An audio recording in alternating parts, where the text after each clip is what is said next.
Yeah, hi, it is February 10th, 2025. I'd like to call to order a regular meeting of the Brookfield Inland Wetlands Commission. My name is Sharon Fox. I act as chair of the commission. To my right, Mr. Bob Huddeman, who is the commission secretary. To my left, Mr. Rob Scalera, who is an alternate. So all three of us, we have a quorum, will be voting members. Further down is Cassandra Varian, who is our recording secretary. So if you're going to speak at the meeting, please be sure she gets your name and address. And down further on my right is Ms. Laura Barkowski, who is the Wetlands Enforcement Officer. So we have a very light agenda, but we do have one person here for an informal discussion. So I would like to suggest that we move to, I'd like to that we move to informal discussion on, for his behalf. So if everyone's all right, I will make a motion to move to agenda number 9, an informal discussion, 172 Long Meadow Hill. I'll second that. Bob seconds that. Any discussion? All those in favor? Aye. Any opposed? Motion carries unanimous. Okay, Dave. Again, name and address for Cassandra. David Cole, 192 Wiskina Road, Brookfield. So just as an update, Dave, again, acting as the agent for the property owner, was kind enough to show me around Friday morning? That's right. Friday morning. Yeah, Friday morning in the snow. So we were there, I don't know, 20 minutes, something like that? Yeah, something like that. Went through a couple barberry bushes. It was very nice. And like I said, you know, per the plans, it is a very, very challenging site. Very what? It's a very challenging site. Okay. Like, you know, you can see it in the plans, but when you're there, you can see it.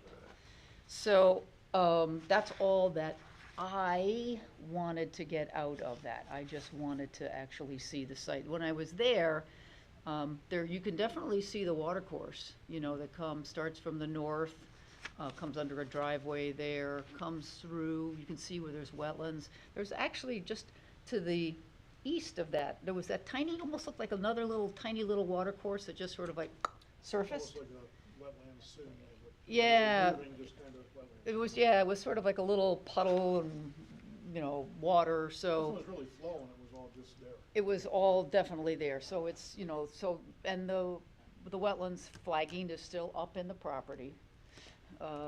And, you know, Dave was kind enough to bring the map out, so it was very easy to orient myself to what the map is. So that was terribly useful for me. It just confirmed everything that I suspected, and that is, like I said, there's a steep drop, you know, onto that property. There's not much room, you know, to sort of skirt around these, you know, wetlands, maybe cross the wetlands further north somehow, though I don't think that would be any better. You know, and then I guess you were saying the adjoining lot that's on the street, their leaching field is back in that general area, right? The house that they actually split off of, the septic's in the back there. Yeah. So it's really not an option to try to go behind that house and then go over it. Just, I think it'd be more of an impact to the wetlands because you're going sideways and then over, you know? Yeah. The best way is to go straight across, but it's just, I can't do the plan that's on there with the restrictions that were put on there. I just can't do it, you know? Yeah, and I'm very grateful, you know, for you taking a good look at this. I know you got a lot of experience. I'm not gonna start a project and then have you guys say, what is going on? And I say, well, you guys approved it, it's your fault. It's not your fault. It's just, it does not work the way that it is planned on the project to do, you know? I'm not saying you can't do it, but you can't do it by just crossing once and never going back and forth, because you'd have to get materials on the other side of the bridge to be able to do it, you know? And just, you almost have to build a temporary road to go by this one to be able to build this bridge and this whole thing that they have planned. Yeah. So, Did you, go ahead. did you mention that this water course that we're talking about further north, there's a driveway going over it? Did you just mention that? No, there isn't a driveway further north. Isn't it No. not a driveway? Maybe Not it further was north. something, it was something. Down south, there's a bridge that had got built years ago to a house that's in the back. There's a bridge But there. nothing towards Okay. the north. There's a pond small pond that comes up on the north side. Maybe that's what I saw, so. Go ahead. I thought I saw something, but, so, I mean, here is, here's the plan that, that we approved. Again, I haven't had many conversations, but, Dave, I've had a chance to think about it, and this is now open to everybody's input. Everything, everything that I read, about, best practices for stream crossings and wetlands crossings is not a culvert. I've got the Massachusetts River and Stream Crossing Standards here. But there are things that do say culverts are usable also. Right? Well, what they say, culverts are usable if if it's a temporary situation, like you're taking down wood, Right. that's fine. They also talk about culverts being fine if you're dealing with just plain old stormwater runoff. That's just stormwater runoff and is not a wetland or is not a water course. They go on to page 13 here. I mean, these are the two that I use from Massachusetts. There's another one from Rhode Island. So, It says, unless there is some compelling reason why a culvert would provide greater environmental benefits. Well, that's what I'm getting at. Environmentally, I can go in a straight line and build it with a culvert, instead of having to go to the side of it to build it and make a huge mess in the wetlands. And I just don't, I can't see how the culverts wouldn't work in this case, but. I do understand that it's deep. I mean, It's not even the depth of it. I'm just, to do a bridge, you have to be able to go back and forth on the property the whole time you're building the bridge, not just go across once like it said on the plan. The plan said put a blasting mat down, drive an excavator across, pick the blasting mat up, and put the bridge in. Yeah. You can't do that. You have to be able to go back and forth with material. That footing has to be dug out, new material has to be put in, it has to be compacted to a certain density. All the retaining wall footing has to be put in, and then all that dirt has to be compacted to a certain density. I can't just fly a roller over on the other side, compactor, and do it. I have to be able to go back and forth with equipment and materials to build the thing. There's just no other way to do it. I hear you. I said, but I understand this, but I said, this thing goes on to talk about, I said, general standards are open bottom spans are preferred. The optimal standards across. I would. They're definitely. In a case where I could have access to the other side, I would agree with you that it would be no problem to be able to do it. I'm just saying, I can't do it the way it was planned, and if to do it, I'd have to put a temporary road in to be able to have access to both sides, and then remove the temporary road afterwards to put a bridge in. Which right now you don't have approval to do. Right. Right, so Right. I appreciate everything that you're saying. I'm trying to be very respectful for everything, but I can only, right now, I can only think about some kind of an open bottom structure, not a culvert.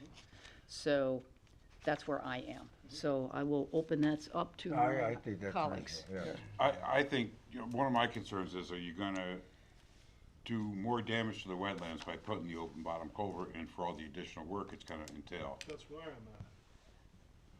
Because like you said, you're gonna have to cross it elsewhere with a temporary road, and you're still gonna have to dig up to put all the footings in.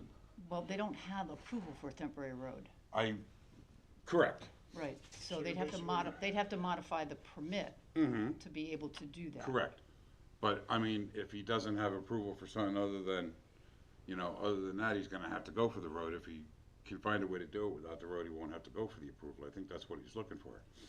And are you gonna end up tearing up the wetlands more by putting in all the footings and compacting all the soil and putting in the temporary roads than you would impact it with just putting some piping in? I'm not looking for an approval for piping tonight or anything like that. I'm just saying, I can't build what's there. It makes more sense to me to do it in a straight line, keep it as narrow as possible, and not have a huge impact on the wetland soils that are there. You and I did not see a full flowing stream there that day. It was just basically wetlands that was there. Well, I'm sure when it rains a lot and you get a lot of rain, the water will flow through there, but we did see water. I just know that I can do it in a straight line without disturbing anything to the right and the left as minimally as possible. and not put a huge retaining wall in there. If you want the retaining wall on the bridge, I can do it, but I'm gonna have to come back and try to get an approved road, so, you know, if you're not gonna wanna approve a temporary road there, basically, he can't do it, is what I'm getting at, it can't be done. You know, the way it's approved right now, it cannot be done, I don't care. I'm not the sharpest tool in the shed, but, you know, you can't throw the stuff over, you know? And again, like I say, one of the engineers started looking at it to design a bridge, and he was gonna build a bridge 60 feet long, which kinda makes sense when we're out there, cause you wouldn't have to do as much retaining wall. But now that's 60 feet away that I have to get with all the material, rather than just the 20-foot bridge that it was going over, you know, and there's no simple way. And then the approvals were also that no site work would be done for the house, and this all had to be completed before the house could be started. If you don't drill that well, when your elevations are low, you're gonna have to fill the wetlands back in to set the well rig up to drill the well. It doesn't make any sense to me. We could drill that well as we're going in, and without the elevations in there, set the well rig up and drill the well rig, and drill the well and not have a huge impact later on filling it in to set the well rig up, you know? So I think some of the, and I know you're not gonna do that tonight, I'm just, if you're open to me coming up with a plan that would be culverts and banks on the side where animals can go up and over and back down. There won't be an 8-foot high retaining wall there that a turtle's gonna look at and say, I'm not going over this. If you're open to that, I'll see the engineer, I'll get a design with culverts. Like I told you, if he said a 15-inch culvert, I would put 2 in, because that's the way I am. Not that I don't trust people, but if he says I need a 15, I'd put 2 15s in. So I had extra capacity for the water to come through. And if you're open to that, present it back to you, I'll do that. Otherwise, I have to present the same thing in a road with a culvert to be able to go over it, to build a bridge. And I don't see any other way around it. I really don't. And to me, it just makes sense. If you're gonna do the culvert construction road to be able to build a bridge, why would you not just use that, build it correctly and use that, instead of tearing a whole bunch of stuff up to do the other thing? I don't know. That's where I am. Okay, well, I said, it's an informal discussion, Right. so you're not here for a, No, not here for a that's fine. consensus, so I've given you my 2 cents here. Tom's given you his thoughts. Yeah, almost, yeah. Rob, you can take, anything you wanna add to the conversation? No, I mean, like last week I was looking at, open bottom culverts, and I know they can build them from any height for any capacity, so I know that's an option. I don't know the environmental impact that it's gonna have, but. See, if you do an open culvert bottom that you can't walk into afterwards, if it washes out, you can't repair it, because you can't get in there. So you actually have to dig the wetlands out and put a base in there that won't wash out, like a riprap base that's all, that won't wash out. Because I looked at there's smaller arch pipes that I can do as a culvert. But the problem is, I'm digging all the wetland soils out, putting the foundation in on either side for the pipe, and then putting riprap underneath it, so it's not wetlands anymore, you know?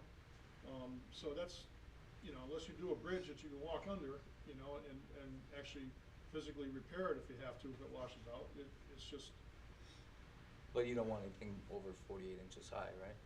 Right, because it's, again, you gotta do retaining walls again on the sides, and then you're looking at compacting soil, putting footings in, and, I mean, if that's what you guys really want, then I'm gonna have to come back with proposed road going in there, and, he's not gonna do it, though, I'm sure, because there's no way he's gonna be able to afford to do all that, I mean, it's just, See, part of the issue is, and not picking on engineers at all, my father was an engineer. Sometimes engineers have a way of drawing things that look good on paper and are impractical. Yeah, I've been on more than enough jobs to know that. I've seen it firsthand. there's no doubt about that. If you get Unfortunately, 3 come across that. engineers, you're gonna get 3 and Three a half different answers. answers, Well, you yes. might get 3 and a half. Correct. You might get 3 and a half. So, well, look, Dave, you've heard us individually, I said, we're gonna leave it with you, you'll have to talk to your client about what you wanna do.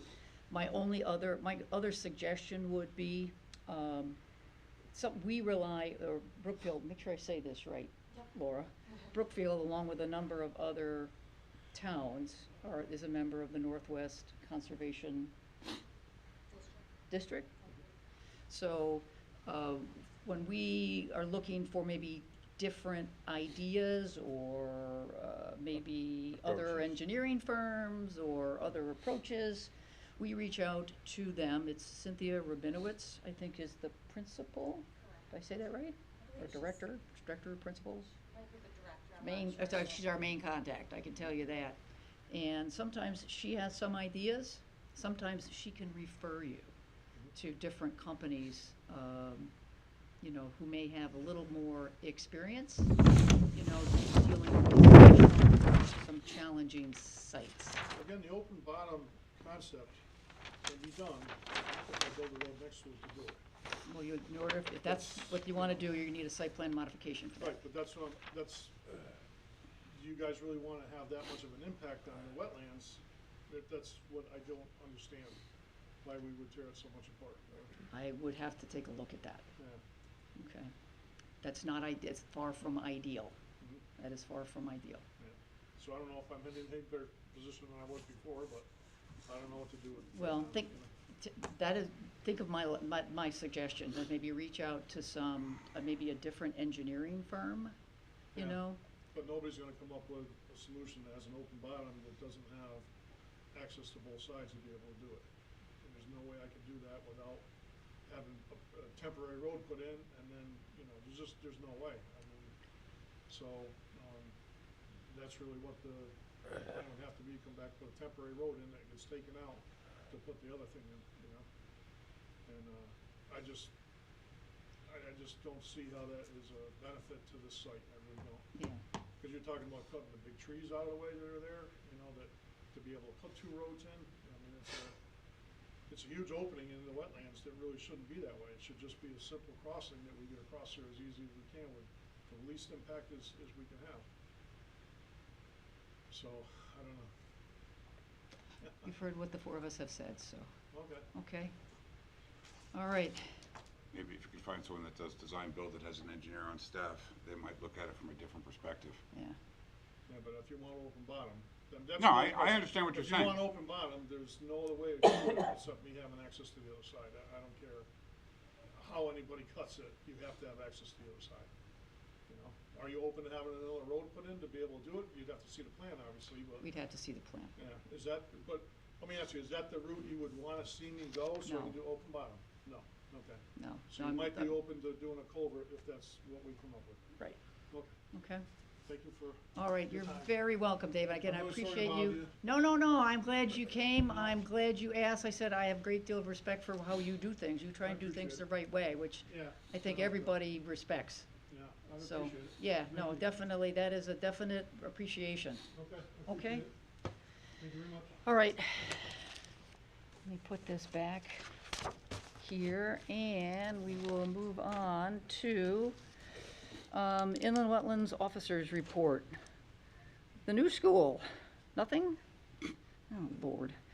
Old 58 Old Grays Bridge. They had some kind of expiration date from the DEP coming up or something, didn't they? There's some July 24 letter or something, maybe not worth it. We want to keep track of this one.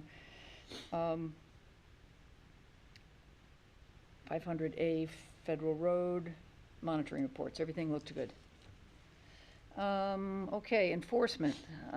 We have 35 Merwin Brook. Anybody here for that? That is terribly unfortunate that they are not giving us an update. Again, we're holding up, they have a home on that outside of the upland review area, and the CO on that is being held up until this gets resolved. 549 Federal Road. That was the applicant has asked to come on February 24th because he has a personal situation, which we are going to accommodate. Anything else? Or enforcement that, all right, anything else you guys want to make note of? All right, we do not have a public hearing. We do not have any old business. New business, we do not have any applications, but we do have nomination and election of the 2025 officers. So, I'll say, as I have said last year, there is, happy to yield the pay premium for being the, for being the chairman. It is not a hard job. So, if anybody wants to take it on. You're so good at it, though. Well, I rely upon everyone, from Cassandra to everyone, to helping me get through this correctly, so. So like I said, so Bob's the secretary, Correct. and you are the vice chairman. Rob, I said you are an alternate, so you are not able to join the officer corps, if we will say it that way, if that's okay. The C-suite. The C, the C-suite. Yes, the C-suite. All right, Bob, you wanna make a motion? Yeah, I'd like to make a motion that we have the officers as so stated as Sheriff Fox as chairman. This is what and he is vice chair, Tom Keller will be vice chair, and I am secretary. secretary. Second. All in favor? Well, Yeah. we're gonna get a second. Okay. Any discussion on the motion? There was another appointed person, isn't there? That's it? Just the three? The other appointee is John Donovan. We have not seen him in a while. I know he would only come, Yeah, he's an alternate, so he couldn't be an officer either. yeah. So, So there's only 3 positions? There's only 3 positions, Okay. correct? Yeah, we It's a tried. small room, the C-suite. Yeah, we tried, yeah, because the coffee pot is like Yeah. really small. So we have to Dave be very, Frankel could be. I thought the coffee, Dave Frankel could be, Dave Yes. Frankel could be. he has a regular member. Who made the second? Was it Tom? Tom. All right, any more discussion? All those in favor? Aye. Any opposed? Motion carries unanimous. Congratulations. Yeah, congratulations to all 3 of us. Again, I totally rely upon everybody. I do, as anybody would who runs the meeting, you have to be humble. I try to be humble. So I'm always grateful to hear when I could do things better. You don't rely as heavily on Laura as I do. Okay. When you're not here. All righty, no correspondence, review of the previous minutes. I read them, I didn't identify anything. I'll make a motion to approve the minutes for January 27th, 2025. Second. I second Tom that. seconds. All those in favor? Aye. I abstain. I wasn't Oh, there. that's right. So, 3 yeas, 0 abstain. nays, and 1 abstention. Thank you, Bob. Informal discussion, we did that. Any?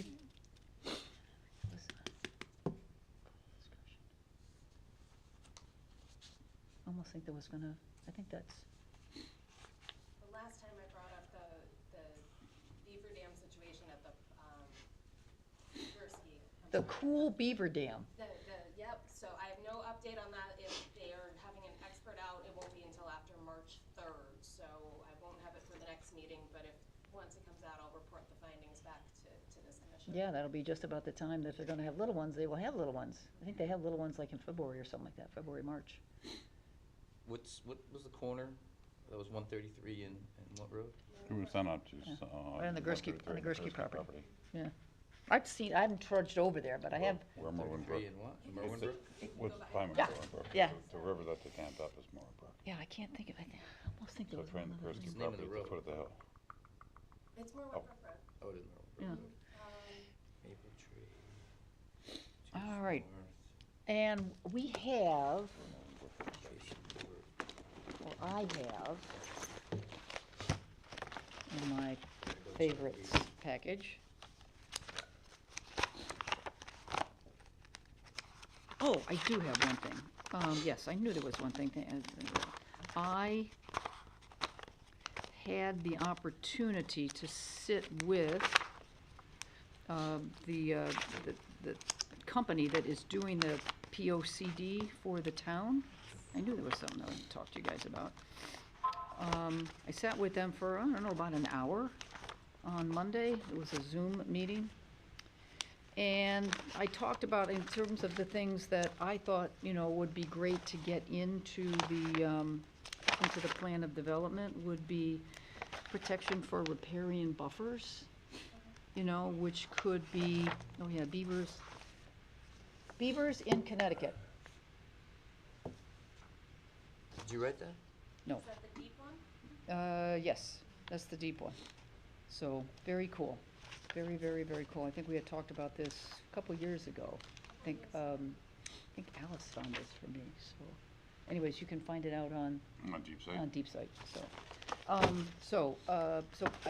We talked about riparian buffers, we talked about, my suggestions about, even writing something into the plan of development that Brookfield, very specifically sees value, in not just Lake Willenona and, Candlewood and the Eastbrook and the Westbrook, but the countless, almost innumerable little water courses, that are in this town, and the little wetlands that are in town, and that there's a declarative sentence that, that supports their value to the town and should be a part of, development considerations. Maybe being stronger, I think I talked a little bit about,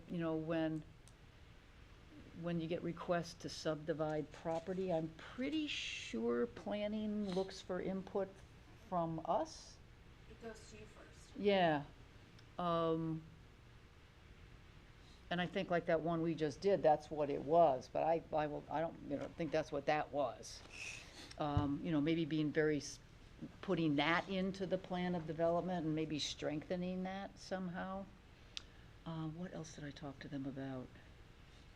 It is included, just so you know, in your subdivision rules, there are certain percentages of wetlands that are allowed. For Yeah. something to be triggered threshold on whether or not it's a buildable lot.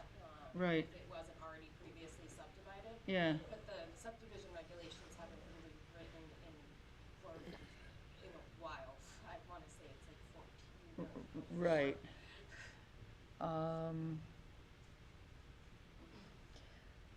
And I don't think there was anything else.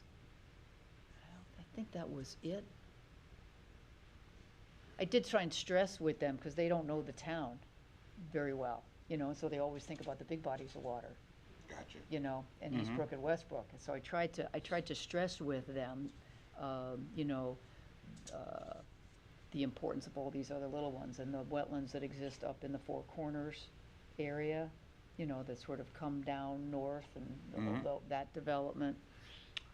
So I think that was it. And then I guess there's a townwide meeting, something in April or March? Tell me about. There's a workshop on the POCD that will be coming out once the date is 100% solidified. It will be also at the high school in the cafeteria. Yeah. And I will be posting it out. Hopefully you've also seen the survey Yeah. that went out from the POCD joint The meeting. survey, right. So if you haven't already done so, please take it. They're tallying up the results. I think we're at like almost 400, which, believe it or not, is not bad for these kinds of surveys. So I'm gonna try and make the meeting, and so if there's anything about wetlands and such that, you didn't get a chance to reply to my email, or I haven't mentioned, and probably should have, that's another way to get that into the process. So that is my informal discussion on that. Anything else? If not, I will entertain a motion to adjourn. Second that. All right, I just made the motion, Bob seconded that. All those in favor? Aye. Any opposed? Motion carries unanimous. We are adjourned. The shortest meeting we ever had. Just about.